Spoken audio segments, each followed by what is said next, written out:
সুনামগঞ্জে এনসিপির পদযাত্রা অনুষ্ঠিত। এমন একটি দেশে বসবাস করি যেখানে বাসেরও ফিটনেস থাকে না, বিমানেরও ফিটনেস থাকে না, মানুষেরও ফিটনেস থাকে না। তেমনি শেখ হাসিনাও আমাদের একটি ফিটনেসবিহীন রাষ্ট্র উপহার দিয়েছিলেন। নাহিদ ইসলাম। কুলেন্দু শেখর দাস, সুনামগঞ্জ থেকে স্টাফ রিপোর্টার, কসবা টিভির ডেস্ক রিপোর্ট। শিরোনাম নিয়ে সাথে আছেন আকলিমা রশিদ আলী।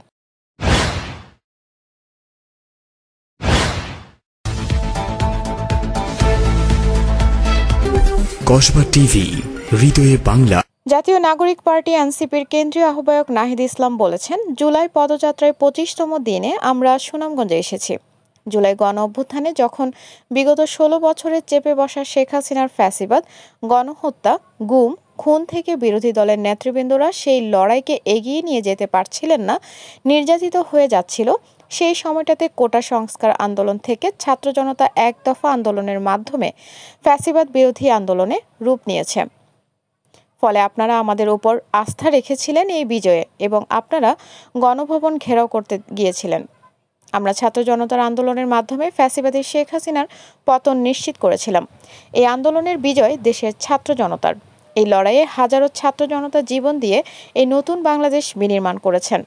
তিনি আরও বলেন, আমরা এমন একটা দেশে বসবাস করি যেখানে বাসেরও ফিটনেস থাকে না, বিমানেরও ফিটনেস থাকে না, মানুষেরও ফিটনেস থাকে না। তেমনি শেখ হাসিনাও আমাদের একটি ফিটনেসবিহীন রাষ্ট্র উপহার দিয়েছিলেন। তিনি বলেন, যারা এই আন্দোলনে জীবন দিয়েছেন তাদের জন্য হলেও জাতীয় নাগরিক পার্টি এনসিপি এই আন্দোলনের জন্ম নেওয়া একটি দল। এই দল ফিটনেসবিহীন রাষ্ট্রকে ফিটনেস দিয়ে একটি অসাম্প্রদায়িক, চাঁদাবাজ, সন্ত্রাসমুক্ত, সবার বসবাসযোগ্য একটি রাষ্ট্র উপহার দিতে চাই। তিনি মুজিববাদকে কখনো মাথাচাড়া দিয়ে না উঠতে উপস্থিত সকলের প্রতি আহ্বান জানান। এদিকে পদযাত্রাকে ঘিরে সুনামগঞ্জের বিভিন্ন পয়েন্টে আইনশৃঙ্খলা বাহিনীর বিপুল সংখ্যক সদস্য মোতায়েন ছিল। শুক্রবার বাদ জুম্মা সুনামগঞ্জের কেন্দ্রীয় জামে মসজিদে জুম্মার নামাজ আদায় করে দলীয় নেতাকর্মীদের নিয়ে পদযাত্রা করে শহরের বিভিন্ন সড়ক প্রদক্ষিণ শেষে আলফাত উদ্দিন স্কয়ার ট্রাফিক পয়েন্টে এসে এক পথসভায় প্রধান অতিথির বক্তব্যে নাহিদ ইসলাম এসব কথা বলেন।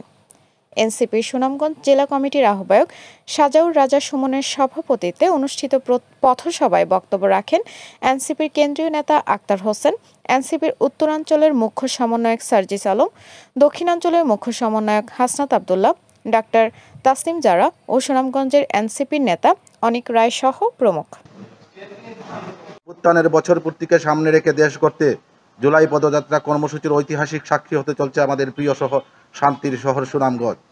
যাদের নেতৃত্বে জগদ্দল পাথরের মতো ফেসিবাদী শাসনের অবসান হয়েছে, তারা প্রথমবারের মতো সুনামগঞ্জ আসছেন। এই জন্য আপনাদের সর্বাত্মক সহায়তা চাই। এনসিপির কেন্দ্রীয় আহ্বায়ক নাহিদ ইসলাম সহ তরুণ জাতীয় নেতাদের প্রায় সবাই আসবেন। তাদেরকে বরণ করে তাদের কথা, বাংলাদেশের ভবিষ্যৎ পথ চলার দিক নির্দেশনা আমরা শুনব। এই শোনা থেকেই সূচিত হবে এনসিপির পরবর্তী পথ চলা। নতুন এই রাজনৈতিক শক্তি দেশব্যাপী স্বপ্ন, প্রত্যয় ও পরিবর্তনের বার্তা পৌঁছে দিতে সরাসরি এনসিপির আহ্বায়ক নাহিদ ইসলাম, সদস্য সচিব আক্তার হোসেন, দক্ষিণাঞ্চলের মুখ্য সংগঠক হাসনাত আবদুল্লাহ, উত্তরাঞ্চলের মুখ্য সংগঠক সার্জিস আলম, মুখ্য সমন্বয়ক নাসিরউদ্দিন পাটোয়ারি, সিনিয়র যুগ্ম আহ্বায়ক সামান্তা শারমিন, আরিফুল ইসলাম আদিব, আমাদের সুনামগঞ্জের কৃতি সন্তান এতেশামুল হক, কৃতি সন্তান অনিক রায়, সিনিয়র যুগ্ম সদস্য সচিব তাসনিম জারা, নাহিদা সারোয়ার লিবা এবং সিনিয়র যুগ্ম মুখ্য সমন্বয়ক আব্দুল হান্নান মাসুদ সহ প্রমুখ আসবেন।